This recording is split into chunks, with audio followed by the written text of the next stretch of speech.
الحمد لله رب العالمين والصلاة والسلام على سيد المرسلين أما بعد فأعوذ بالله من الشيطان الرجيم بسم الله الرحمن الرحيم الصلاة والسلام عليك يا رسول الله وعلى آلك وأصحابك يا حبيب الله الصلاة والسلام عليك يا نبي الله وعلى آلك وصحابك یا نور اللہ 1431 سنہ ہجری کے رمضان المبارک کی آج دوسری شب ہے۔ مدنی مذاکرے کا سلسلہ الحمدللہ عالمی مدنی مرکز سمیت کم و بیش 42 مقامات پر ملک میں معلوم ہوا ہے کہ پورے مہینے کا اجتماعی اعتکاف دعوت اسلامی کی طرف سے جاری ہے۔ وہ نہ جانے اس وقت کہاں کہاں مدنی چینل کے ذریعے ہمارے ساتھ سائیں بھائی شریک ہوں گے، گھروں میں بھی دیکھ رہے ہوں گے، دیگر ملکوں میں بھی دیکھ رہے ہوں گے انشاءاللہ۔ بابا سوالات کے ساتھ ساتھ کچھ پبلک ایشوز ہیں، عوامی مسائل ہیں، بالخصوص یہ جو اس وقت جو رمضان المبارک کا جو پیارا پیارا مہینہ الحمدللہ عز و جل ہمارے یہاں برکت لٹا رہا ہے۔ آج جیسے ہمارے ملک میں پہلا روزہ تھا، آج بہت ہی عجیب و غریب منظر سڑک پر دیکھا جاتا ہوگا۔ پچھلے سالوں کے بارے میں تو کچھ اندازہ ہے بابا کہ یہ عصر کی نماز کے بعد یہ تعداد جو گھروں کے لیے نکلتی ہے، ایسا محسوس ہوتا ہے کہ جیسے کہ ان کو یہ ڈر لگتا ہے کہ اگر غروب آفتاب سڑک پر ہو گیا تو ہمارا روزہ چلا جائے گا، روزہ قضا نہ ہو جائے، روزہ ٹوٹ نہ جائے۔ ہر شخص ایک سے آگے بڑھنے کی کوشش کرتا ہے، نہ سگنل کی پرواہ، نہ آگے ٹریفک کی پرواہ، ہارن، اوورٹیک، ٹکر، گر گئے، چلے گئے، اس کو مارا، اس کو جھاڑا، اس کو ڈانٹا، جیسے تیسے گھر تک پہنچے، چوکیدار کو ڈانٹا، گھر پہ گئے، گھنٹی نہیں بجی، صحیح گھنٹی بج گئی تو گھر میں جھاڑا، گھر میں ڈانٹا، جیسے تیسے گھر پہنچے بابا۔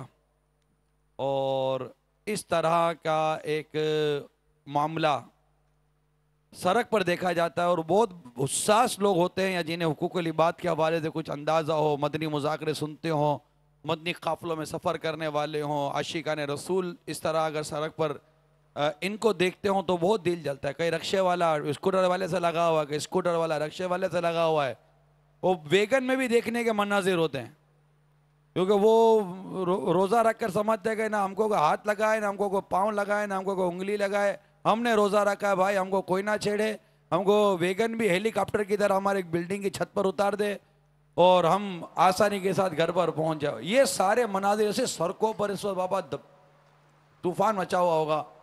مدنی چینل پر الحمدللہ آپ کو سننے والوں کی بے شمار تعداد ہے، ہو سکتا ہے کل یہ پھر گھر سے نکلے گی اور شام کو انہوں نے گھر لوٹنا ہے، کچھ انہیں مدنی پھول عطا فرمائے بابا۔ واقعی ہے ایسا ہی ہے کہ روزہ رکھ کر وہ یعنی کہ بس وہ شیطان جو ہے نا، میں نے عرض کیا شیطان اگرچہ وہ بند ہوتا ہے ابلیس، لیکن اپنے ساتھ جو شیطان جو پیدا ہوتا ہے نا، ہمزاد جس کو بولتے ہیں، وہ قید نہیں ہوتا، نفس بھی قید نہیں ہوتا ہے، نفس تو لگا رہتا ہے۔ تو یہ جو ہے نا، یہ بھی خیر خواہ تو ہے نہیں، نہ نفس خیر خواہ ہے ہمارا، نہ یہ ہمزاد تو کافر ہے، خیر خواہ ہی نہیں۔ تو ایک ہی ہمزاد مسلمان ہوا ہے اب تک، صرف ایک، اس کے علاوہ کوئی ہمزاد مسلمان نہیں ہوا، اور وہ ہمزاد بھی کس کا پتہ ہے؟ سرکار صلی اللہ تعالیٰ علیہ وآلہ وسلم کے ساتھ جو ہمزاد تھا نا، تو سرکار کا خود فرمان ہے کہ اس کو میں نے مسلمان کر لیا ہے، الحمدللہ سرکار کے فیض اثر سے مسلمان ہوا وہ۔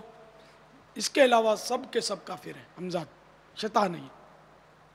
تو یہ کبھی ہمارے بھلا نہیں چاہیں گے، یہ خود جہنم میں رہیں گے تو یہ چاہیں گے کہ ہم بھی نعوذ باللہ ان کے ساتھ جہنم میں پہنچیں، ہم انشاءاللہ ان کے ساتھ نہیں جائیں گے، نہیں جائیں گے، کبھی بھی نہیں جائیں گے۔ ہم کس کے پیچھے جائیں گے؟ باغ جنت میں محمد مسکراتے جائیں گے، پھول رحمت کے جھڑیں گے، ہم اٹھاتے جائیں گے، ہم تو آقا کے پیچھے جنت میں جائیں گے انشاءاللہ صلی اللہ تعالیٰ علیہ وآلہ وسلم۔ تو بہرحال یہ کہ وہ روزہ رکھوا کر، یعنی روزہ تو رکھ لیا، یہ ہاتھ میں نہیں آیا، بہت سو کو تو روزہ رکھنے نہیں دیتا یہ، ایک تعداد ہے جو روزہ نہیں رکھتی، تو ان میں کامیاب ہو گیا، روزہ نہیں رکھا۔ اب جس نے روزہ ہاتھ چھڑا لیا شیطان نے، نہیں چل بے میں روزہ رکھوں گا، نہیں تو لوگ کیا بولیں گے، سب بولیں گے یہ روزہ نہیں رکھتا ہے، روزہ خور ہے، یا جو بھی نیت ہو، اللہ کے لیے بھی رکھتے ہیں روزہ الحمدللہ۔ تو خیر، تو روزہ تو رکھ لیا اس نے، اب اس کو دوسرے طریقے سے پٹخ مارو، تو اب وہ دوسرے طریقے سے پٹخنیاں دیتا ہے، وہی کہ اس کا غصہ دلاتا اس کو۔ تو چلو غصہ آیا، غصہ حرام نہیں ہے، جیسے عوام بولتے غصہ حرام ہے، یہ عوام کی زیادتی ہے، آ گیا تو ابھی کیا حرام نے حلال، ایک آدمی کا اس میں قصور ہی نہیں ہے، تو ایک فطری امر ہے نا کہ آ گیا غصہ۔ اب غصے کی وجہ سے کوئی گناہ کیا تو اب وہ گناہ جو ہے وہ گناہ ہے، ظاہر ہے کہ خود غصہ برا نہیں ہے، غصہ جو ہے وہ گناہ نہیں ہے۔ حدیث پاک میں فرمایا ایک مفہوم ہے کہ جہنم کا ایک مخصوص دروازہ ہے، اس سے وہی داخل ہوگا جس کا غصہ کسی گناہ کے بعد ہی ٹھنڈا ہوگا۔ اب یہ ہمارے روزہ دار بھائی جو ہیں یہ بیچارے اس میں مس جاتے ہیں، روزہ رکھ لیا، اب وہ ٹریفک جام ہے، آ گیا غصہ، اب وہ ڈرائیوروں کو سب کو جس کو تس کو گالیاں دینی شروع کر دی، تو ٹریفک پولیس کو گالیاں دینی شروع کر دی، تو سگنلوں کو گالیاں شروع کر دی۔ تو یہ جو پاگل لوگ جو ہوتے ہیں نا، پاگل سمجھدار نہیں کرے گا، پاگل لوگ دروازے کو گالی دیتے ہیں، دیکھا ہوگا آپ نے، سنا ہوگا، دروازے کو گالی دیں گے، اگر اسکوٹر راستے میں اڑی کر کے کھڑی ہو گئی ہاتھ تیری کر کے اس کو گالی دیں گے، کہیں جانا ہے دروازہ بند ہوگا تو غصہ آ گیا دروازے کو اس کو گالی دیں گے، تالے کو گالی دیں گے۔ تو یہ دیواروں کو، در کو، دروازوں کو، بلڈنگوں کو، عمارتوں کو، سب کو گالیاں دیتے ہیں، تو یہ کریک ہوتے ہیں بیچارے، اب ان سے ہمدردی کرنی چاہیے، اللہ ان کو عقل سلیم دے، سمجھدار آدمی اور گالی نہ، مسلمان بھی کیا گالی دے سکتا ہے؟ کبھی نہیں، گالی تو گندے لوگ دیتے ہیں جن میں عقل نہیں ہوتی، جن کو یہ پتہ نہیں ہوتا کہ گالی جہنم میں پہنچا دے گی، یعنی شعور نہیں ہوتا، پتہ ہوتا ہے لیکن اس کی سمجھ نہیں ہوتی۔ تو اللہ تعالی ہمیں عقل سلیم دے کہ ہم اللہ کی مرضی کے مطابق زبان کھولیں۔ تو اب غصہ آ گیا تو اب انہوں نے گالیاں دینی شروع کر دی۔ اچھا، اگر سڑک میں کوئی گڑھے پڑے ہوئے ہیں، سڑک پہ بھی اب بارش آئی ہے تو آج کل تو وہ ہر جگہ ہڈی پسلیاں نکل آئی ہوں گی سڑکوں کی، تو پھر یہ کیا کریں گے؟ یہ سڑکوں کو گالیاں دیں گے۔ اچھا، اب باب المدینہ کی KDA کہلاتی ہے، جن کے انڈر میں یہ سڑکوں کی ترکیب ہوتی ہے، ان کو گالیاں دینا شروع کریں، KDA والوں کو، ارے ان کی بے لگام، مطلب یہ جس کو چاہیں گے یہ گالیاں دیں گے، روزہ جو رکھا ہے معاذ اللہ۔ پھر آگے بڑھے تو اب وہ گاڑی میں پیٹرول ختم ہو گیا، پیٹرول پمپ دور ہے، تو اب پھر پیٹرول پمپ کو گالیاں کہ یہ دور کیوں ہے، تو گلے میں پہن لینا پیٹرول پمپ یار، آدمی مطلب یہ کہ ایکسٹرا پیٹرول رکھ لے، تو یہ کہ مطلب واقعی بہت گھومتی ہے۔ اچھا، پھر گھومنے غصے میں کیا بعض ہو گئے، ٹکرا بھی جاتے ہوں گے، ٹاڑ کر کے مارتے ہوں گے، گرے، اب وہ ان کا افطار جا کے ہاسپٹل میں ہی ہوتا ہوگا بیچاروں کا، یا پتہ نہیں قبر کے اندر ہوتا ہو، تو یعنی تک نہیں ہے۔ تو جب روزہ رکھا ہے نا، تو روزہ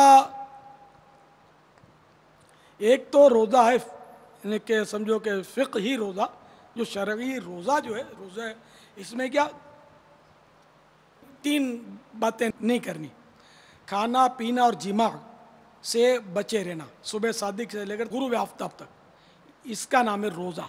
اچھا، اب یہ تو ہے ظاہری روزہ، ٹھیک ہے نا، کہ نیت کے ساتھ کوئی ان تینوں چیزوں سے دن بھر بچا رہا تو اس کا روزہ ہو گیا، قصدن کھانے پینے سے بچے، بھول کر بھی کھا پی لیا تو معافی مشکل، روزہ نہیں جائے گا۔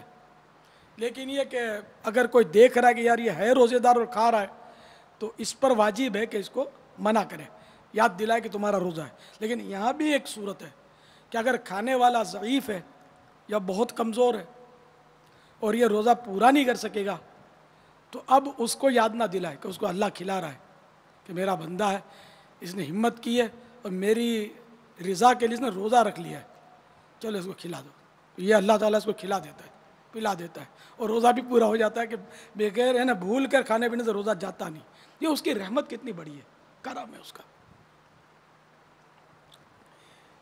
تو یہ کہ روزہ رکھنے کے بعد گناہ سے ہی اگر وہ غصہ ٹوٹا نا تو اس کے لیے تو مخصوص جہنم کا دروازہ ہے. تو یہ غصے والے لوگ بیچارے لڑائی کرتے ہیں, واقعی آستینے چڑھاتے ہیں. یعنی روزہ ہو یا نہ ہو, یہ لڑنا اور ٹریفک جام ہوتی ہے نا, جب تو ٹریفک جام ہو تو اس وقت صبر کرنا چاہیے. صبر کر کے اجر کمانے کے مواقع میں سے ایک یہ گولڈن چانس ہے, سنہری موقع ہے. کیوں؟ ٹریفک جام ہوئے. اب آپ کے بڑبڑ کرنے سے کیا روڈ کھل جائے گا؟ کچھ بھی نہیں ہوگا. اب بعض اوقات بولتے ہیں بھائی چل بے راستہ دے, تو وہ بیچارہ اگر شریف آدمی بولا گیا یار بھائی جان وہ آگے سے جام ہے, بولتے ہیں بس شریف لوگ ہوتے ہیں آگے, اور اگر وہ بھی باپ کا باپ ہے تو وہ بھی پھر جواب ایسا دیتا ہے کہ یہ بھی یاد کرتا ہے. تو آگے اصل ٹریفک جام ہوتی ہے, کسی کو شوق نہیں ہوتا کہ روڈ پر یوں بھری روڈ پر وہ ٹریفک جام کرے. بیچارہ خود پھنسا ہوا ہوتا تو آپ کو کیا راستہ دے گا یہ؟ تو اس کو بولیں گے, اس کو برا بولیں گے, وہ ٹریفک کے نظام کو برا بلا بولیں گے, وہ سڑکیں تنگ ہے تو فٹ پاتھ نہیں ہے, تو ادھر زیبرا کراسنگ نہیں ہے, تو ادھر یہ نہیں ہے. اب سب تجھے ہی معلوم تھا تو تو وزیر بن جاتا نا یار, ان ساروں کو آگے آنے کیوں دیا, تو سنبھال لے. تو یہ ساری پنچایت اس کو ہوتی ہے جس کی گاڑی پھنس گئی, سمجھے. یہ پنچایت کرتا کیا تھا بابا پتہ ہے, اس کے شیشے بند ہیں. ہاں اندر میں اے سی چل رہا ہے, اس کے شیشے بند ہے, 2 آدمی اندر بیٹھے ہوئے ہیں, یہ 3 بیٹھ کے پنچایت کر رہے ہیں. ان کی ضرورت نہیں ہے بات کی کہ شیشہ ہوتا رہے کسی سے بات کر, پتہ ہے کہ وہ مارے گا. اب یہ تینوں کار کے اندر بیٹھے, اے سی چل رہا ہے, لیکن بس تینوں آپ وہ اس کو غیبت, اس کی چگلی, اس کو گالیاں, اس کو برا, اور آخر ان کو پتہ چلتا ہے کہ یہ اذان ہو گئی مغرب کی. ان کا روزہ روڈ پہ ہی نکل گیا. تو زیادہ غصہ آتا ہوگا پھر تو دیکھ لیجیے کباب سموسے سب مارے گئے. اللہ تعالیٰ عقل سلیم عطا فرمائے. تو یہ اس طرح نہیں کرنا چاہیے, بلکہ ٹریفک جام ہو, روزہ ہو نہ ہو, یا اور کوئی ایسا مسئلہ ہو جس میں کوئی پریشانی ہوتی ہے, بھیڑ ہوتی ہے, بعض اوقات رش ہوتا ہے, یہاں بھی رش ہوتا ہے, اجتماع میں کتنا رش ہوتا ہے. تو اب اچھا پھر اعتکاف میں آپ ہیں تو استنجا خانوں میں بھی لائن لگے گی. ابھی تو 10 دن باقی ہے نا, عشرہ آخری جو عشرہ, اس میں تو کئی گنا مرتکبین بڑھ جاتے ہیں ہمارے فیضان مدینہ میں. وہ یعنی جس کو محاورتاً کہتے ہیں تل دھرنے کی جگہ نہیں ہوتی, تو وہ لمبی لمبی لائنیں لگیں گی استنجا خانے پہ. اب اس وقت بھی آپ کا امتحان ہوگا, یہ آئے گا غصہ, آجا پھر ماریں گے دروازے پہ ہاتھ, ماریں گے ایک ہاتھ, دوسرا ہاتھ ماریں گے, پھر وہ اس کو جھاڑنا شروع کیا, اندر جا کے بیٹھ گیا ہے, یہ کر رہا ہے وہ کر رہا ہے. تو بات یعنی ایسے بازاری لوگ بھی آ جاتے ہوں گے جو یہ کرتے ہوں گے. تو ایسے موقع پر بس صبر کے علاوہ چارہ نہیں. اندر جو بیٹھا ہے, ہو سکتا ہے بیچارے کو قبض ہو, کوئی پیٹ میں مروڑ ہو, کوئی تکلیف ہو جس کی وجہ سے وہ جلدی اس کو اجابت آ نہ رہی ہو. اب آپ چیخیں گے تو اس کی تو ویسے خشک ہو جائے گی اندر سے, بالکل بیچارہ وہ فارغ ہی نہیں ہوگا. تو اس لیے اس کو بالکل یعنی کہ وہ ایزی دینا چاہیے بیچارے کو, اور اپنے کو بھی ایزی لینا چاہیے تاکہ وہ غریب فارغ ہو جائے. تو اس کو اس کے حال پر چھوڑ دو, اپنے اپنے حال پر رہتے ہیں. یہ دیکھو نا, میں آپ کو بتاؤں, ایک ہماری دیکھو ہمیں جو تربیت ہے نا ہمارے آقا صلی اللہ تعالیٰ علیہ وسلم نے دی, وہ آپ کو یاد ہوگی ایک روایت کہ ایک